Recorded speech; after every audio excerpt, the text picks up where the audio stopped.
Hello mga kasesep! In this video, bibigyan ko kayo ng tips on how to take care of your krillings. O nga pala guys, ang mga tinatawag nating mga krillings ay ang mga crayfish na below 2 months old.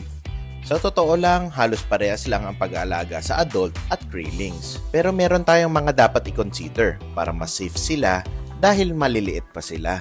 Ang una ay ang kanilang paglalagyan. Alam nyo ba guys, mas prone to cannibalism ang krillings. Dahil mas madalas sila mag-molt, mas madalas din silang magkainan. Kaya dapat laging i-consider ang tank area para mas maiwasan ito. Mas malawak, mas maganda. Ang pangalawa naman ay ang kanilang mga taguan o hiding places.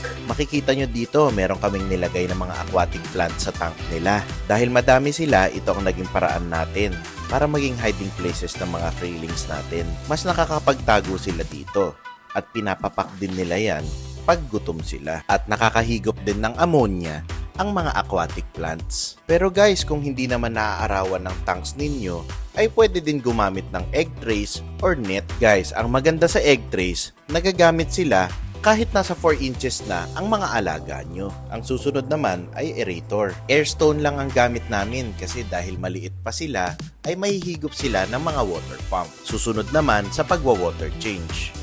Tinatry namin ang best namin na umabot ng 2 to 4 weeks ang unang tubig nila para makaiwas sa water shock at sinasabay na namin ito sa sizing or sorting day para makaiwas na ma-stress sila sa kadalinis ng mga tangke nila. Guys, ito nga pala ang nagwo-work sa farm namin. Guys, kung mapapansin ninyo, sobrang simple lang ng mga paraan namin.